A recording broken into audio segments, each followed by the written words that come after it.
Assalamualaikum warahmatullahi wabarakatuh. Bismillahirrahmanirrahim. Alhamdulillahi hamdan katsiran tayyiban mubarakan fihi kama yanbaghi li jalali wajhikal karim wa azimi sultanih. Allahumma salli ala sayyidina Muhammadin abdika wa rasulika nabiyil ummi wa ala alihi wa sahbihi wa sallim. Na'udzu bi kalimatillahi tammati min syarri ma khalaq. Bismillahilladzi la yadurru ma'asmihi syai'un fil ardi wa la fis sama' wa huwas sami'ul 'alim. Allahumma idfa' 'anna al-waba' wal ghala wal riba waz zina wal mihan was su'al fitan ma dhahara minha wa ma batan an baladina hadza khassatan wa an sa'iril biladil muslimina 'amatan ya rabbal 'alamin. Nawaitu ta'alluma wa ta'lim wa tadhakkura wa tadhkir wa naf'a wal intifa' wal ifadah wal istifadah wal hatha ala tamassuki bi kitabillah wa sunnati rasulih wa du'a ilal huda wa dalalah ala al khair ibtigha'a wajhillah wa mardatihi wa qurbihi wa sawabihi lillahi ta'ala. Yang saya hormati Datuk Amdan bin Hussein, Datuk Bandaraya selaku pengurusi Masjid Tepian Putra Kuantan. Seterusnya para pegawai ahli jawatan kuasa Masjid Tepian Putra, tuan-tuan guru, para alim ulama, para habaib, muslimin muslimat, hadirin hadirat. Tak lupakan juga para pelayar kita yang menonton dari mana saja mereka berada, yang dari utara didoakan sejahtera, yang dari selatan didoakan keampunan, yang dari barat moga dapat berkat, yang dari timur moga terus makmur. Malam ini kita akan membincangkan satu tajuk, iaitu jangan mencaci. Saudara-saudari sekalian, ada satu surah dalam Al-Quran yang andai kata kita orang beriman membacanya dengan mata hati, insya-Allah surah ini boleh menggetarkan hati setiap makhluk. Iaitu apabila Allah Subhanahu wa taala menyebutkan perkataan celaka bagi orang yang suka mencaci orang lain. Apakah surah tersebut ataupun ayat itu? Bismillahirrahmanirrahim. Wailul likulli humazatil lumazah. Celaka, kata Allah Ta'ala, untuk setiap humazatil lumazah, untuk setiap pencaci, pengecam, pengeji, penganjing. Ini kita akan terangkan maksudnya lebih terperinci. Cuma Allah Ta'ala mulakan ayat atau surah ini dengan wail. Apa makna wail? Wail ini ada disebutkan sebanyak 27 kali di dalam Al-Quran dan terdapat 10 kali penggunaan dalam surah Mursalat. Wail ini kata para ulama maksudnya berbeza-beza bergantung kepada ayat. Ada masanya wail ini maknanya azab. Ini disebut sebanyak 5 kali dalam Quran. Ada masa wail ini maknanya doa yang berbentuk keburukan. Ini disebutkan sebanyak 4 kali dalam Quran. Ada masa wail ini maksudnya kesedihan. Ini disebutkan 3 kali dalam Quran. Ada masanya juga yang lebih masyhur, wail ini diterjemahkan sebagai neraka. Neraka wail. Dan ini ada 3 kali disebutkan dalam Quran. Namun bahasa mudahnya wail ini kalau dalam bahasa Arab maknanya celaka. Kurang hajar, wail. Kurang hajar. Allah Ta'ala tujukan kepada siapa? Humazatil lumazah. Humazah, lumazah. Dalam Al-Quran ada 2 istilah khusus untuk orang yang suka mencaci ataupun mengejek-ngejek kekurangan orang lain. Ada 2 lagi istilah. Ataupun ada 3 lah secara total. Pertama ghamaz, yang kedua hamaz, yang ketiga lamaz. Lain-lain itu. Dalam tafsir Mafatihul Ghaib disebutkan, Al-Ghamaz ini ada dalam Quran beberapa ayat. Wa idza marru bihim yataghamazun. Bila orang-orang beriman lalu dekat mereka, mereka menjeling dan memejam celikkan mata, kenyit mata lah. Mengkenyit mata sebagai simbol mencemuh orang beriman ini tadi. Di surah Mutaffifin ayat 30. Ar-Razi menjelaskan bahawa kalimat ghamaz ini adalah cemuhan ataupun kita ngejek orang dengan menggunakan mata. Jelingan, kenyek-kenyek mata begitu. Wahwal isyaratu bil jafni wal hajib. Iaitu kita mengejek orang, merendahkan orang, menghina orang dengan menggunakan mata dengan niat untuk sakitkan hati mereka dan dengan niat untuk nak mengaibkan mereka. Ini boleh rujuk dalam tafsir Mafatihul Ghaib ada disebutkan. Ini istilah pertama. Istilah kedua yang Allah Ta'ala gunakan adalah hamaz, lamaz. Ini dua kita gabungkan jadi satu. Wailul likulli humazatil lumazah. Celakalah bagi setiap humazah lumazah. Orang yang suka mencaci dan orang yang suka untuk mengeji. Wailul likulli humazatil lumazah. Itu disebutkan oleh Allah. Selain dalam surah Al-Humazah, perkataan hamaz ini juga ada disebutkan dalam surah yang lain. Antaranya surah Al-Qalam. Bagi contoh Allah Ta'ala sebut, Hammazim masya'im binamim. Yang suka mencaci dan menyebabkan fitnah menghasut orang ramai. Surah Al-Qalam ayat 11. Perkataan lammas ini pula ada disebutkan dalam surah lain juga. Antaranya surah Al-Hujurat. Wala talmizu anfusakum. Jangan kamu mencaci sebahagian daripada kamu. Surah Al-Hujurat ayat 11. Para ulama tafsir ada sedikit perbezaan dari sudut pandangan mereka dalam memberikan definisi kepada kalimat hamaz dan juga lammas.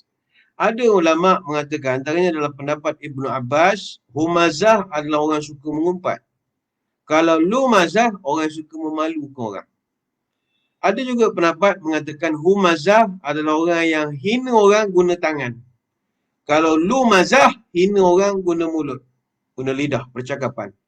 Yang ketiga, ada yang mengatakan humazah mengaibkan orang depan-depan. Kalau lumazah mengaibkan orang dari belakang. Yang keempat, ada yang mengatakan humazah ini mengaibkan orang secara terbuka. Posting dia adalah secara terbuka. Lumazah pula, dia mengaibkan orang dengan menggunakan isyarat mata. Kenyek-kenyek mata begitu sebagai contoh. Ada juga mengatakan humazah dan lumazah ini membawa maksud yang sama.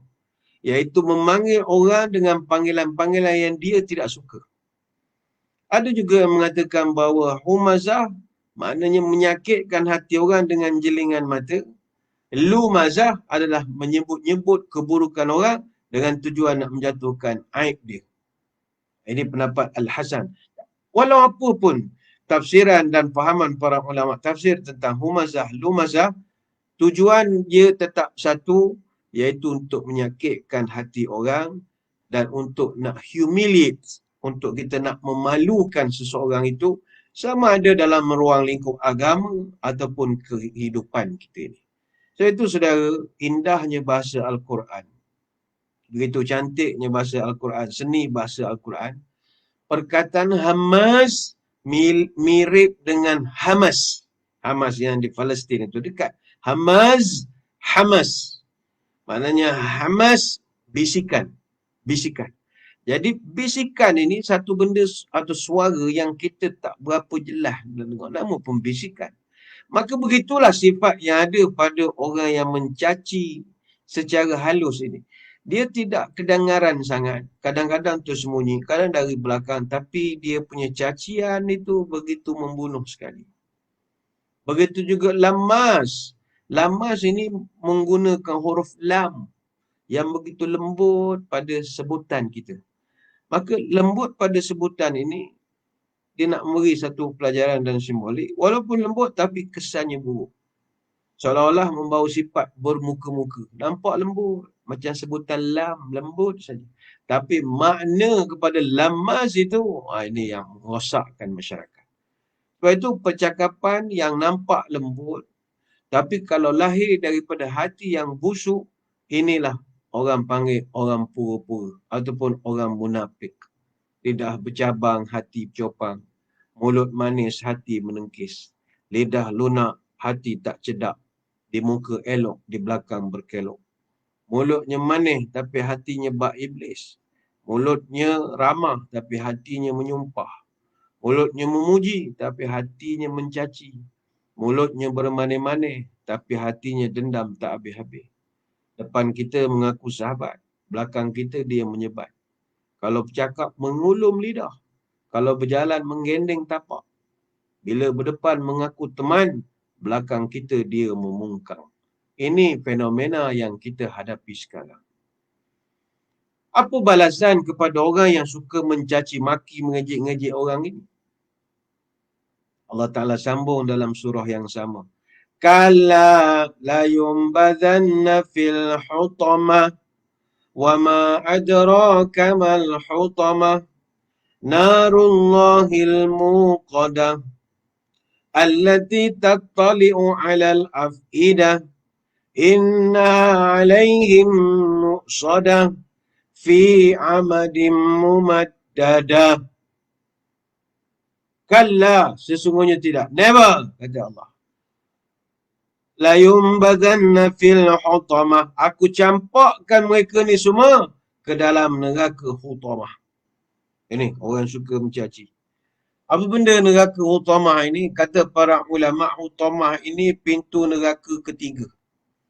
Disebutkan dalam Quran sebanyak 6 kali, yang mana kesemuanya membawa makna yang serupa, iaitu menghancurkan sesuatu. Ini maknanya neraka hutamah adalah tempat di mana manusia akan dihancurkan. Dihancurkan. Macam recycle, di tempat dihancurkan. Kata Al-Alamah Fakhrul Razi dalam tafsirnya, tafsir Ar-Razi, orang yang suka mencaci, mengaibkan orang lain, api neraka akan dimasukkan melalui mulut mereka sampailah ia membakar hati-hati mereka. Dan ketahuilah, tidak ada sesuatu pun yang lebih lembut pada badan manusia berbanding hati. Dan tidak ada yang lebih sakit terluka apabila kesakitan menyentuh tubuh badan kita kalau dia dah sampai ke hati. Maka bagaimanakah rasanya kalau neraka Jahanam sudah membakar sampai ke hati? Allati tattali'u 'alal af'idah. Api hutamah ini menjulang sampai ke hati. Innaha 'alaihim muqsadah. Sesungguhnya api neraka itu ditutup rapat di atas mereka. Dia tak ada lubang udara langsung. Tak ada ventilation. Ventilator ke ventilation? Tak ada ventilation. Jadinya udara tak keluar. Dia umpama pressure cooker. Umpama begitu. Sebab itu Allah Ta'ala mensifatkan api neraka Al-Hutamah ini, dia tak sama seperti api-api neraka yang lain. Sebab sifatnya itu menjulang dan menjunam ke dalam hati manusia. Sebab apa jadi begitu? Ini kerana pada hati itulah terletaknya segala sifat suka mencaci orang, mencela orang, mengaibkan orang, angkuh, sombong, riak dan banyak penyakit-penyakit hati yang lain. Dan bukan sekadar itu saja, kemurkaan Allah kepada golongan ini tidak berhenti setakat itu. Mereka diikatkan pula pada tiang-tiang besar dalam neraka sampai dibakar sampai hangus.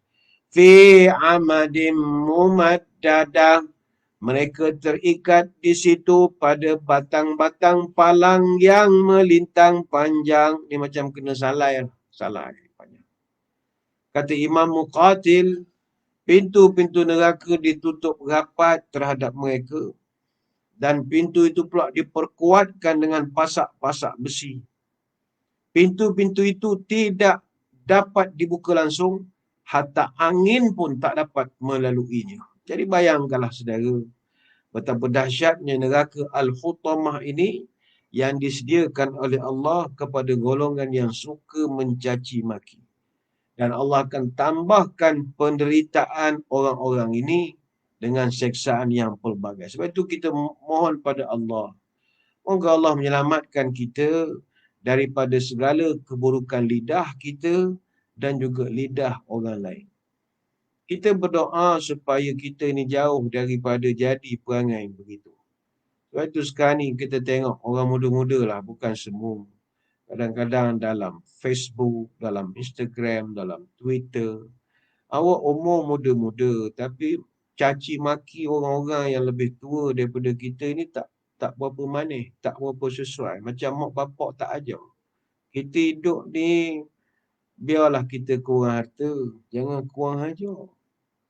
Kata Imam Syafi'i, memang sejak dulu perangai orang muda ni dia suka mentertawakan orang, menganjing orang. Wa kam min fatan amsa wa asbaha dahikan wa akfanuhu fil ghaibi tunsaju wa huwa la yadri. Berapa ramai anak muda yang hanyut dalam ketawa waktu petang, waktu pagi menganjing orang sana, caci maki orang sini. Padahal dia tak sedar kain kafan telah disiapkan untuknya. Dan dia la yadri, masih lagi belum sedar. Marilah kita jaga mulut. Kalau bercakap, peliharalah lidah. Kalau berjalan, peliharalah kaki. Bila bercakap, rendahkan suara. Bila bergaul, rendahkan hati. Bila bermadah, lembutkan lidah. Jika berjalan, haluskan langkah. Bercakap kalau tak beradab, melangkah pun tak semenggah. Telanjur langkah di bawah surut. Telanjur lidah membawa maut. Baik tu orang tua-tua dulu mengajar. Kita nak cakap dengan orang, kena ukur orang tu punya kemampuan dan bagai-bagai lagi. Bercakap dengan orang, jauhkan mengenang. Bercakap dengan orang tua, banyakkan bertanya. Bercakap dengan anak, berlunak-lunak. Bercakap dengan isteri, isi mengisi. Bercakap dengan suami, ingat mengingati. Bercakap dengan mentua, berjaga-jaga. Bercakap dengan menantu, bertentu-tentu. Bercakap dengan sahabat, berhemat-hemat. Bercakap dengan kawan, segan menyegan. Bercakap dengan ulama, berumpama. Bercakap dengan yang alim, berlaku takzim. Bercakap dengan penghulu, jaga malu. Bercakap dengan mak, diagak-agak. Bercakap dengan nenek, berbaik-baik. Bercakap dengan datuk, berelok-elok. Bercakap dengan guru, elokkan laku. Bercakap dengan tetangga, maniskan muka. Banyak-banyaklah 3 hari 3 malam pun tak habis. Kena jaga-jaga. Apa sebab? Kerana lidah, air terdedah. Kerana cakap, malu tersingkap. Itu orang tutup pesan, kerana pulut santan binasa. Ada yang kata kerana pulut santan terasa, kerana mulut badan binasa. Ada mazhab sebut kerana pulut santan binasa, kerana mulut badan merasa. Kalau macam orang muda-muda, dia kadang bila kita tanya, kenapa kau ni kurang ajar sangat, memberi komen dan pelbagai lagi. Kata, kita kena beri teguran. Kalau tak beri teguran, sampai bila-bila pun dia akan. Walaupun, walau kita nak berdakwah, nak menegur sekalipun. Walau amal ma'ruf nahi mungkar sekalipun, jangan sampai mencaci. Santun menegur menurut alur. Santun menyapa bermanis muka. Adat menegur baik-baik. Syarak dan adat mesti ditilik. Menegur jangan semena-mena, supaya tidak berlaku bencana. Menegur jangan sampai menista, supaya tak jadi silang sengketa. Sebelum menyapa, tengoklah rupa. Sebelum menegur, tengoklah umur. Nak sanggah pendapat orang sekalipun, jangan sampai mencaci maki. Elok menyanggah bawa faedah. Buruk menyanggah bawa fitnah. Bila menyanggah niatnya buruk, ke mana pergi orang mengutuk? Bila menyanggah dabik dada, orang menyampah manfaat tak ada. Elok menyanggah bawa manfaat, buruk menyanggah bawa mudarat. Bila menyanggah mencaci maki, ke mana pergi pun orang membenci. Bila menyanggah cara tak senonoh, alamat hidup nanti bergaduh. Sebab itu, jangan caci maki orang, jangan melaknat orang. Sebab itu Nabi SAW dalam satu hadis riwayat Imam Tirmizi dan Imam Ahmad, laisal mu'minu bitta'ani walal la'ani walal fahishi walal badi. Tidak dinamakan orang beriman kalau mulutnya suka caci, suka melaknat, buruk perangai, kotor percakapan. 4 perkara kata Nabi. Ini bukan orang beriman. Walaupun janggut panjang piah atas kepala, tapi kalau mulut caci maki, mulut terinsu dan ini, mulut cilupa. Ayam serama patah kaki. Ayam sabung sejalak lenteng. Mulut celupa kuat maki. kepala angin cepat melenting. Ego sombong panas baran. Mulut celupur cakap sebarang. Cantik dan bijak bukan ukuran. Budi bahasa yang dinilai orang. Cantik cuma pandangan mata. Budi bahasa dinilai orang. Kalau angkuh berkata-kata, kelak diri hidup seorang. Buah durian dibelah-belah dengan parang pisau belati. Jaga mulut, jaga lidah. Kawan, sahabat, semua tak kecil hati. Bintang di timur, cuaca pun baik. Cahayanya sampai ke hutan seberang. Mulut manis, hati baik. Itulah budi dikenang orang. Jangan caci maki. Jangan caci maki. Mungkin ada yang kata, saya mulut memang suka maki Ustaz. Macam mana gaya? Baik, silakan nak caci maki. Tapi kita minta tolong. Walaupun hobi kita caci maki orang. Ada 20 perkara yang kita diharamkan maki. 20. Ni kita limitkan lah. Kan katakan hilang kebebasan untuk bercaci maki pula. Okeylah. Teruskan caci maki. Tapi ni 20 perkara ni jangan caci maki. Kalau boleh dijadikan disiplin, teruskanlah. Kalau tak mampu, berhenti teruklah caci maki. Apa 20 perkara yang kita tak boleh caci maki langsung? Nombor 1, Allah Ta'ala. Jangan caci Tuhan. Abu Hurairah dalam satu hadis kursi menyebutkan, Nabi pernah bersabda satu firman Allah. Qala Allahu Ta'ala, yashtimuni ibnu Adam wa ma yanbaghi lahu an yashtimuni wa yukadzibuni wa ma yanbaghi lahu. Manusia keturunan Adam telah mencaci maki aku, kata Allah.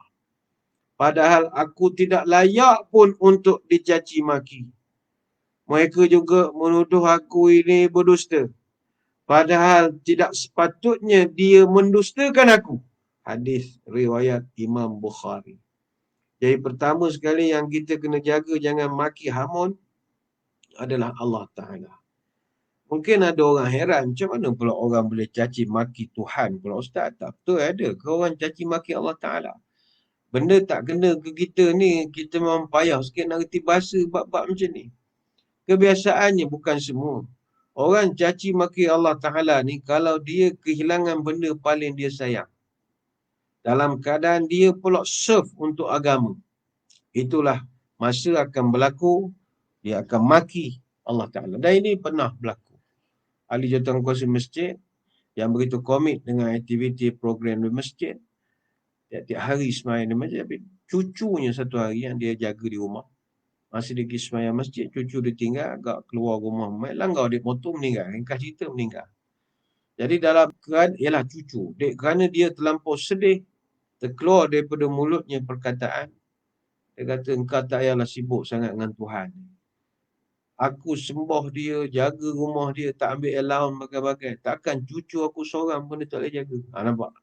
Benda-benda begini yang boleh jadikan rosak kita punya kehidupan, kita punya keimanan. Ini kena hati-hati.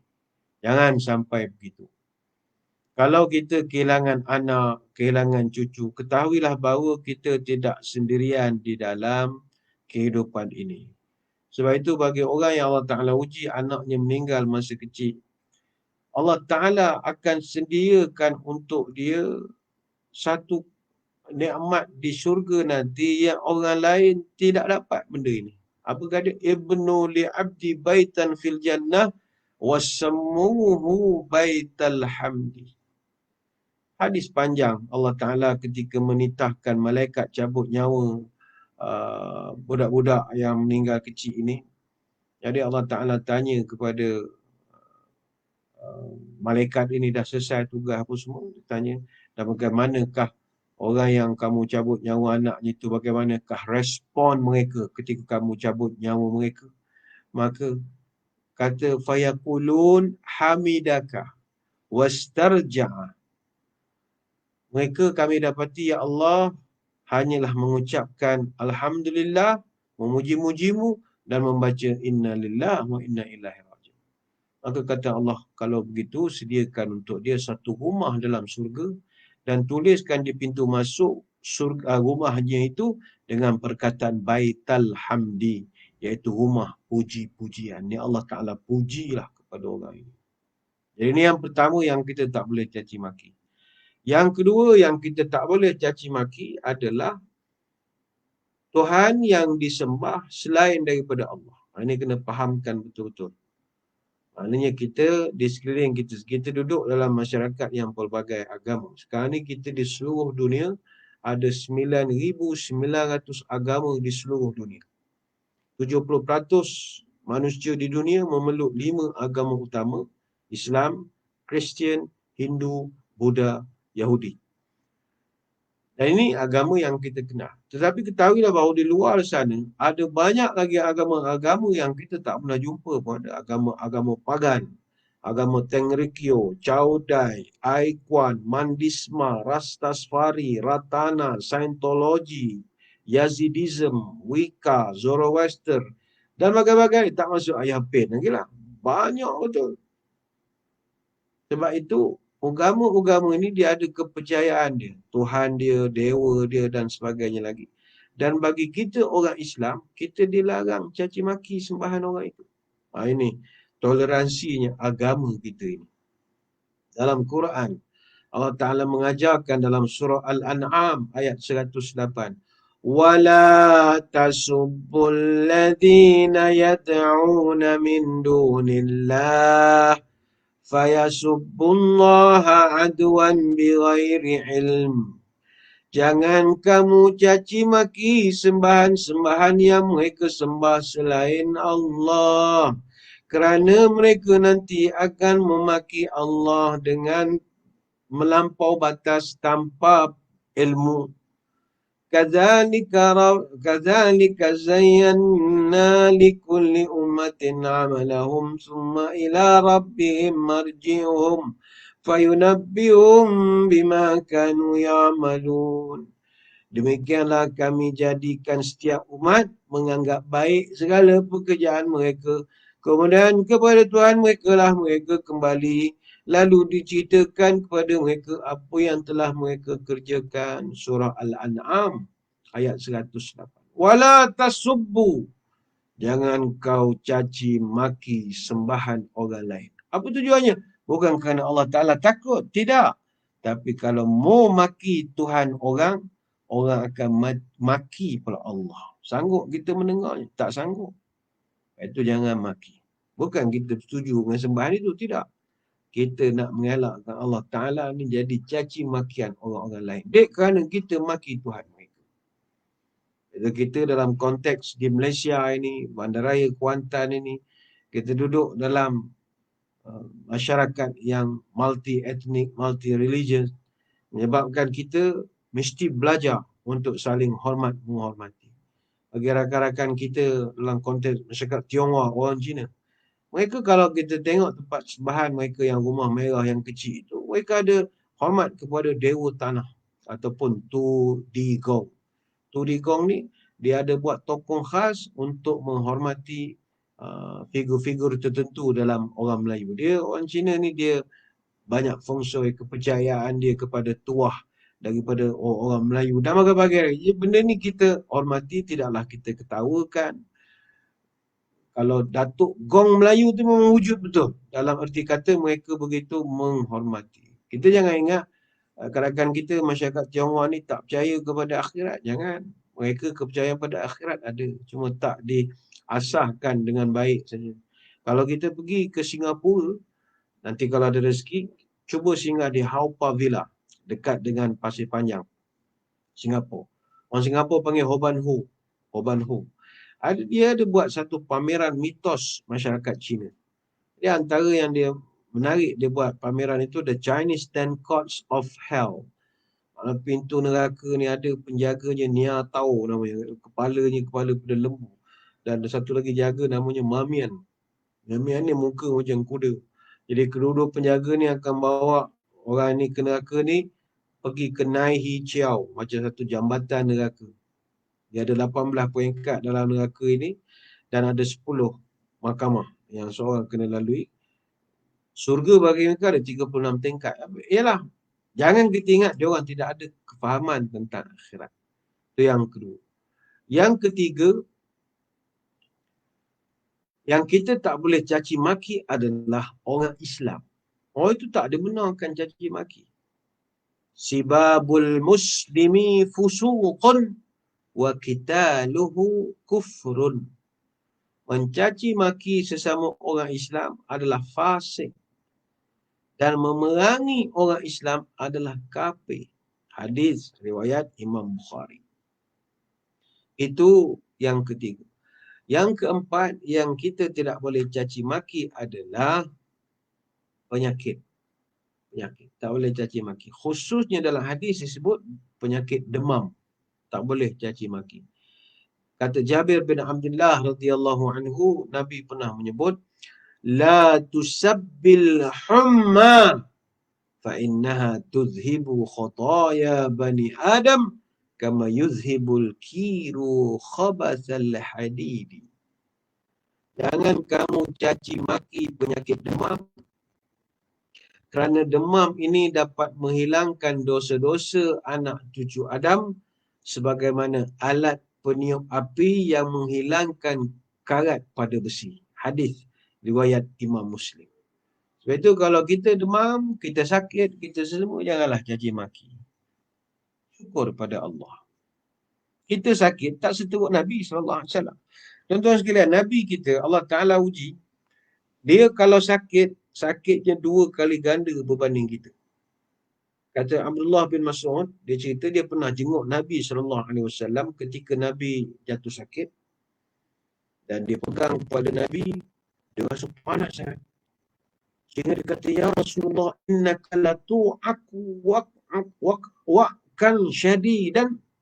Ya Rasulullah, Tuhan sedang merasakan sakit ni berat sangat ni. Panasnya panas betul. Maka dijawab oleh Nabi, ajal. Ya benar. Inni aku kama aku rajulani minkum. Kata Nabi, aku sakit sebagaimana sakitnya 2 orang di kalangan kamu, kata Nabi. Mana mu punya sakit 2 orang, itu sama dengan setara aku seorang sakit. Maka kata Ibn Mas'ud, zalika anna laka ajraini. Adakah Allah Ta'ala buat begitu sebab nak bagi Tuhan 2 kali ganda pahala? Maka jawab lagi, kazalika adzalika ajal zalika kazalika. Kata Nabi, oh memeh betul dah. Bagi begitu supaya dia dapat 2 kali ganda pahala. Jadi kalau kita sakit, janganlah kita merasa hina. Bahkan kita kena merasakan bahawa sakit ini adalah kemuliaan. Mulia dari segi apa? Kerana Allah menghapuskan segala dosa-dosa kita. Bukan senang. Secara automatik, seseorang yang sakit, bila dosanya diampunkan oleh Allah, ini juga berarti doanya sangat mustajab. Sebab itu, Nabi SAW mengajarkan, kalau kita menziarahi orang sakit, instead of kita mendoakan dia jadi sihat semula, Nabi juga suruh kita minta orang yang sakit mendoakan kita. Apa sebab? Kerana orang yang sakit, kata Nabi, doa mereka itu ka doa il malaikah. Doa orang yang sakit itu sama seperti doa malaikat. Apa sebab? Kerana mereka tak ada dosa. Jadi, jangan caci maki penyakit. Itu yang keempat. Yang kelima, yang kita tak boleh caci maki adalah isteri kita. Isteri kita. Tak boleh caci maki. Hadis daripada Muawiyah bin Haidah radhiyallahu anhu. Nabi pesan, an tut'imaha idza ta'imta wa taksuha idza katasaita au iktasabta wala tadribul wajha wala tuqabbih wala tahjur illa fil baiti, kata Nabi. Hendaklah kamu memberinya makan bila kamu makan. Hendaklah kamu memberinya pakaian bila kamu berpakaian. Jangan kamu caci maki mereka, kata Nabi. Tak boleh. Isteri tak dibenarkan kita caci maki. Jangan kamu wala tadribul wajha. Jangan pukul pun muka isteri. Dan janganlah berpisah tempat tidur kecuali kamu masih berada dalam rumah. Hadis riwayat Abu Daud. Itu yang kelima. Yang keenam, kita tak dibenarkan caci maki adalah angin. Angin. Angin. Angin yang bertiup tu kita tak boleh caci. Kata Ubay bin Ka'ab radhiyallahu anhu, la tasubbur riha fa idza ra'aitum ma takrahuna faqulu. Nabi mengajarkan jangan kamu caci maki angin yang sedang bertiup.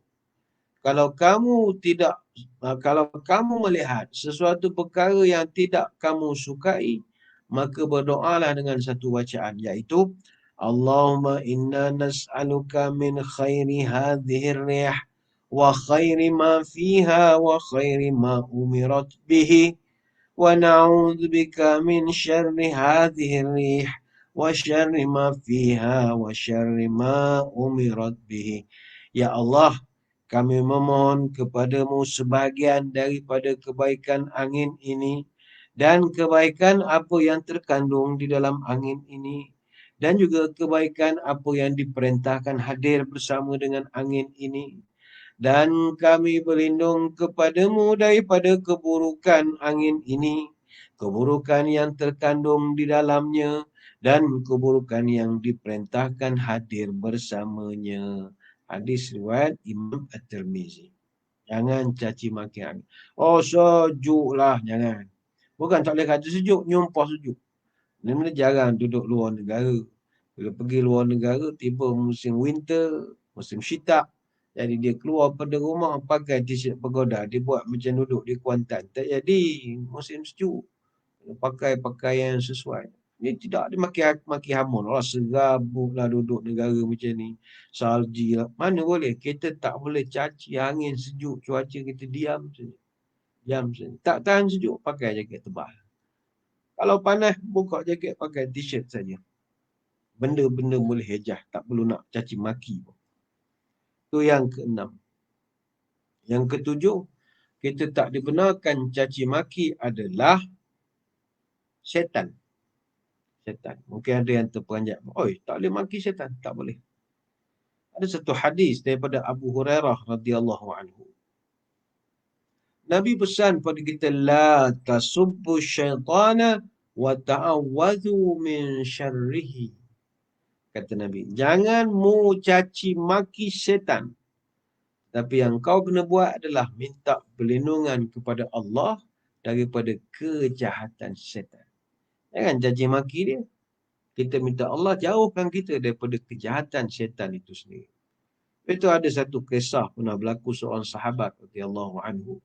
Kuntu radifan Nabi sallallahu alaihi wasallam fa'atharat dabatuhu faqultu ta'isa syaitan. Kata sahabat, saya satu hari bonceng unta Nabi. Naik unta dengan Nabi. Tiba-tiba unta Nabi ni macam tergelincir. Tergelecoh, kata orang Patah Timur. Tergelecoh. Jadi bila dia tergelecoh ataupun tergelincir ni tadi, maka sahabat yang duduk membonceng ni terkeluar daripada mulutnya perkataan ta'isa syaitan. Maknanya celaka punya syaitan. Dia marahkan kepada syaitan.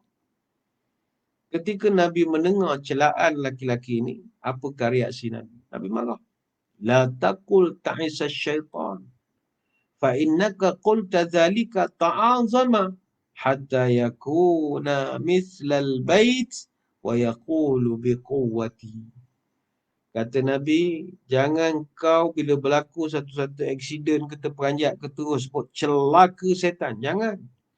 Apa sebab? Kalau kamu sebut setan, nescaya dia akan badannya jadi besar, sebesar rumah, kata Nabi. Badan setan tu jadi sebesar rumah.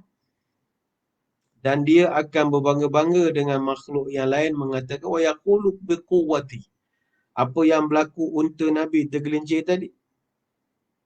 Gara-gara saya punya kerja. Padahal tak ada kena-mena dengan setan pun. Si unta tadi tergelincir. Justru kata Nabi, walakin qul bismillah. Fa innaka idza qulta dhalika tasaghara hatta yakuna mithla dzubab.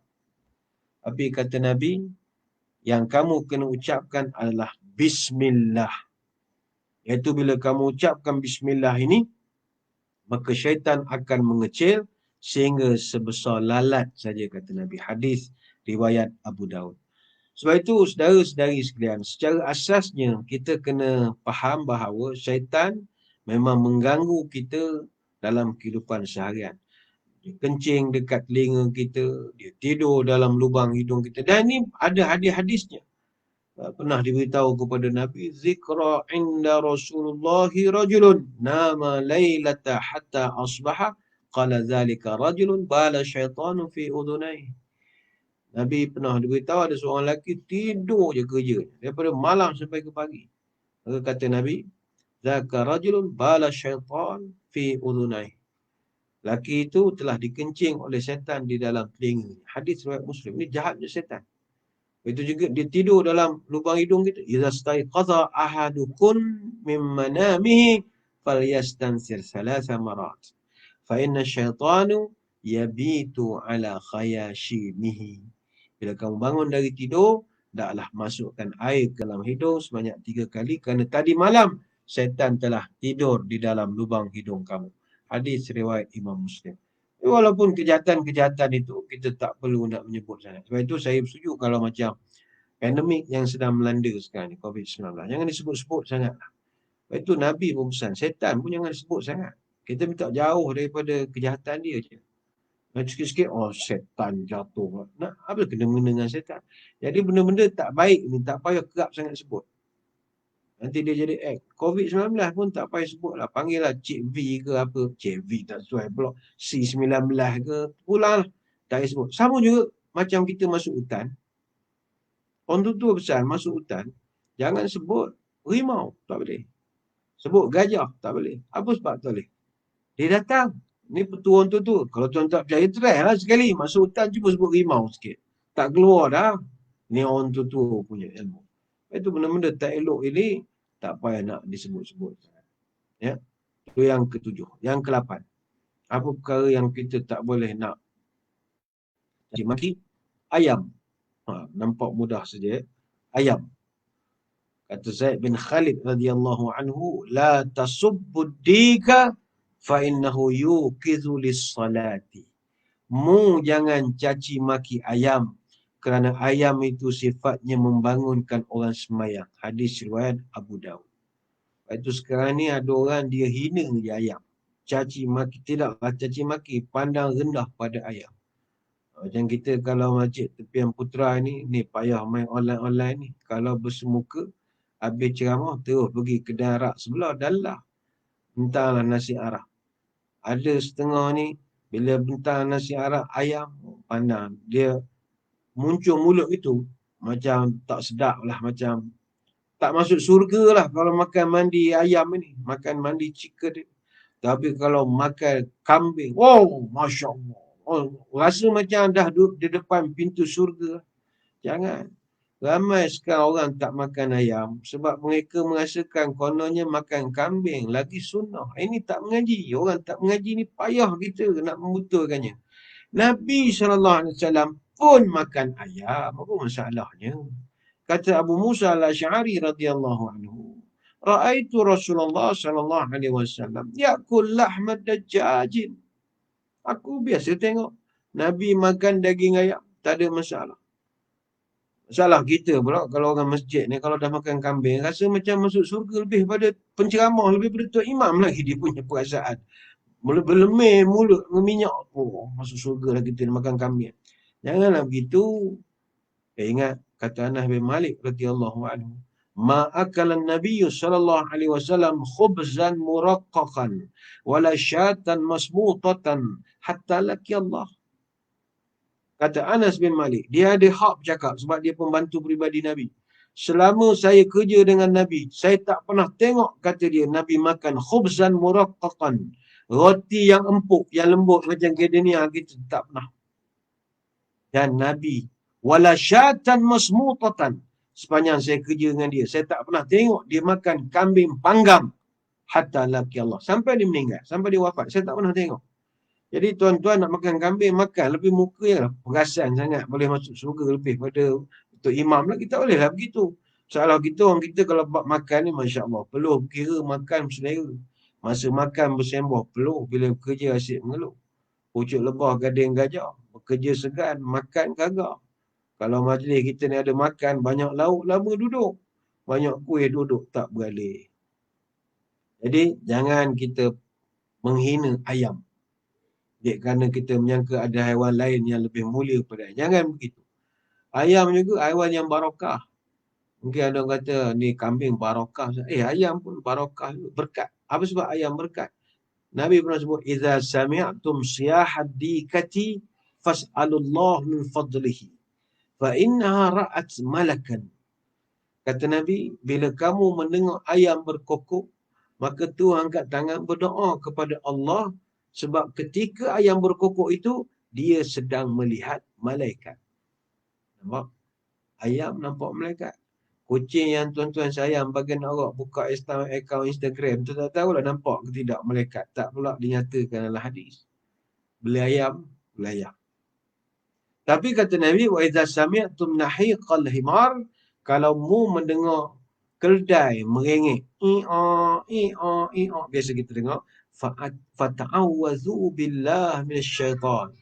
Maka hendaklah kamu ta'awuz kepada Allah, minta perlindungan dengan Allah daripada syaitan, fa'innahu ra'a syaitan. Kerana ketika keldai itu berbunyi merengek itu, dia sedang nampak syaitan. Jadi itu menunjukkan bahawa ini hadis riwayat Bukhari Muslim, ayam ada keberkatan dia juga. Baik, itu yang ke-8. Yang ke-9 yang kita dituntut, yang kita diminta supaya jangan caci maki adalah masa, zaman, tahun tak dibenarkan.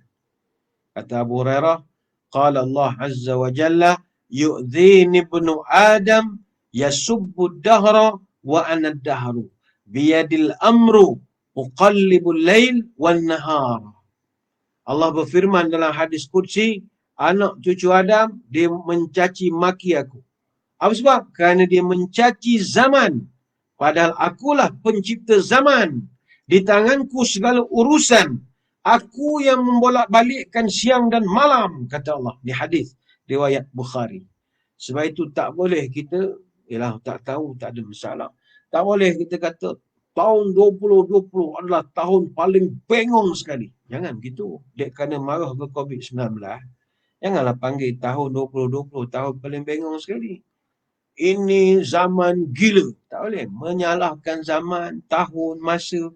Kerana Allah Ta'ala kata, akulah pencipta zaman. Yang gila bukannya zaman, mu yang gila. Seolah-olah begitulah. Itu yang ke-9. Yang ke-10, yang kita tak boleh caci maki adalah nasab ataupun keturunan. Tak boleh. Kita orang Melayu tak boleh hina orang Cina. Orang Cina tak boleh hina orang India. India tak boleh. Resis ni tak dibenarkan. Arba'un fi ummati min amril jahiliyati la yatrukunahunna al-fakhru fil ahsab wa ta'nu fil ansab wal istisqa'u bin nujumi wan niyahah. 4 perkara jahiliah yang masih lagi lekat pada umatku, kata Nabi, yang payah nak ditinggalkan. Pertama sekali, membanggakan keturunan dia. Yang kedua, dia mencela keturunan orang lain. Yang ketiga, minta hujan dengan langit, pandang bintang, bulan, bagai-bagai.